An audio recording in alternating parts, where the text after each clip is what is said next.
website right now and download my free course on alternate picking mastery. It contains 5 essential exercises that will take you to alternate picking mastery faster than you can imagine. And then I've included my method of how to lay out a practice plan in just 1 to 2 minutes that will absolutely boost your results like nothing you ever tried before. So go download it right now. It's free.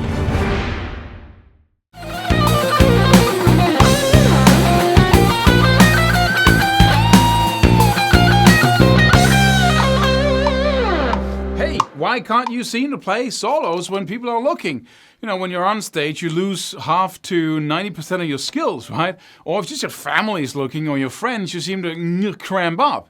Seems to happen to a lot of people. And there's another thing that's a symptom of the same disease that I'm going to talk about in this video. I'm going to give you the solution to, just bam, like that. And the solution is so good that you might be able to just go to it right away and just solve your problem completely. So, listen up. Why, do we get nervous? Not why we get nervous, but why can't we play when we're nervous, right? We get just a little bit pressured and we lose half our skills. Or you have all your skills down, you've been practicing alternate picking scales and all kinds of stuff, but whenever you're soloing, you feel insecure. It's like you can never learn this. There's a reason for that, and it's not what we think. It's because of... And I'm just going to tell you a little story in order to explain this to you, because playing solos or playing guitar is a lot like playing video games. Music and video games are two different things, but the mechanics of it is the same when it comes to the controller. If you ever tried playing video games, and if you haven't tried playing a game in your life, you won't, get the full value out of this little story. But if you have, remember picking up a controller and then not knowing what to do with it. You're playing a game and you're trying to, okay, how do I move forward? You look at the game and you move, so, okay, this is that stick. Okay, yeah, that happened. Okay, how do I aim? Okay, let me see, what's the button here? Then you find the button, okay, and then you aim and then you shoot. Okay, let me play a little bit. Then, a guy comes at you and you say, how do I, what, the aiming, there it is, and the shooting, and you're dead, right? Because you hesitate. What happens when you're good at it? What happens with time if you keep playing is that the controller disappears from your consciousness, right? Anyone who's good at a game has no thoughts on what goes on down here because it's melted away. There's a direct impulse from the intention of wanting to move forward within the game and then doing it. There's no middle step. There's no middleman that has to say, okay, you want to move forward? Okay, let's press the right button. There we go. Then we're moving forward. Nothing happens like that. It's just, I want to move forward. And before you even completed the sentence in your head or even thought the thought, right? You're moving forward because there's a direct connection from your brain to the game, right? And the controller disappears completely. So there's no hesitation. Just think about that, how it feels to be that good at something. So you're in the game, you're moving completely fluently, and whatever, bam, you do everything, and it has nothing to do with, and your controller is the guitar. It's the exact same thing. The game is playing music, right? And you're trying to do it using a controller, and the controller makes you or enables you to play actual notes. But you can only play to the degree to which the instrument disappears. And now this sounds really artsy, really. The instrument has to disappear, my friend, and you have to express yourself directly from your soul. Nothing like that. It's just mechanics. But the reason why we cannot seem to play solos at the highest level, and you can already, if you just got a couple of scale shapes or just one scale shape down, you can produce a note. And it's really easy. If you can do that, what I just did, no effort, no, just play something at that level, right? Then you can play at the highest level because you define your game. And the problem is, here comes the key. The problem is we always define our game to be, super challenging. And the only way to get out of that, we're simply playing a game where we don't control it because it's too hard, because we're ambitious, because we want to play something impressive, because we think complexity will save us.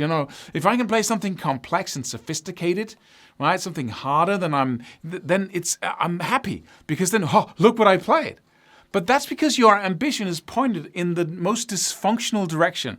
Why do I call it dysfunctional? It's because it has an aim. It wants something, that focus. And it's producing the opposite result all the time. That's dysfunction. against its own function.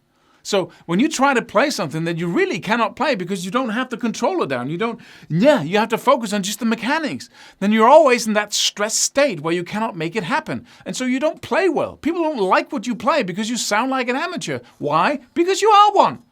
But if you were to play an easier game, if you were to pull back, and I said to you, or I told you that, I'm going to pull out a gun, and I'm going to hold it to your head.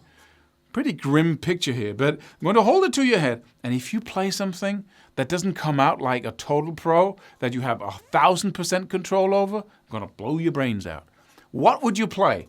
I'm not going to blow your brains out, but let's just say that you are in the situation like that. And the whole experiment here is to put yourself in that situation.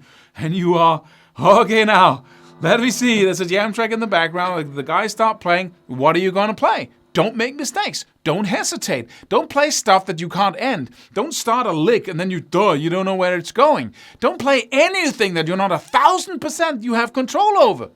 And stay in that zone. And this sounds like, what a weird exercise, Klaus. Then I'm just going to play one note. Start there and then develop that instead of trying to develop something that's underdeveloped, that you cannot control. You cannot build on that. You cannot build on trying to play something that you cannot play, that you don't control fully. You can only build on that small zone of total control. What do we call that? What do we call that thing when the controller disappears? I want to say joystick because I'm old, but I have to change that to controller. What do you call that when the controller disappears from the whole link? It's just a direct bam.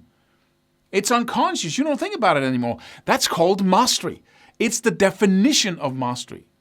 So you can't learn to play everything on this instrument. You can't learn, maybe you can learn every scale shape there is and every scale, and you can go to whatever heights you want. But when it comes to soloing, you can never learn anything. So you can always escape into a zone where things are too complex for you in order to feel like that you want to, but that's the dysfunctional focus.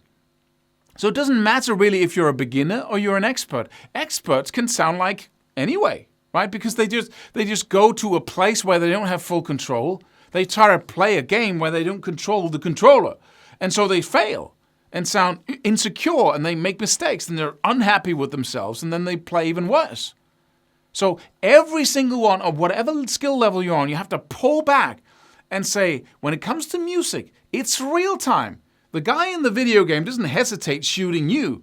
So you shouldn't put yourself in a situation where you can get shot because you have to hesitate, because you have to find the button. Instead, play a game where people are moving slow. Play a zombie game, right? Well, it takes them 5 minutes to get to you, right? Then you can, okay, let me see. Then you're secure. And the same thing goes when the music starts playing. You can't hesitate, right? So you want to start playing ballads in the beginning. You want to focus on something where you have a lot of time, if that's what you need. And when it comes to the notes that you're playing, you want to focus on something that you can actually master at the highest level. Once you start building from that and expanding that gradually, pushing out to the outer boundaries of what you can do there, instead of jumping out there where you have control over nothing, and really start focusing on the discipline and the joy of being able to play something that you have total control over. Then magic starts happening. This was such a breakthrough for me. I started, just playing a couple of notes, and then I just grinded those notes in the solo. And the best thing was putting my guitar down and stopping the jam track, whatever it was in the background, then returning to it, playing the same 2 or 3 notes with the bend and then just listening to how pro that sounded suddenly, instead of just being the eternal beginner intermediate, just trying to play something I couldn't really play. Then I was suddenly just grinding the same 3 notes over and over again. And then when I picked up my guitar, I had that feeling that I wanted to have. I had that feeling that I thought was in the future. It was now when I could start really focusing on something I could control. So it became...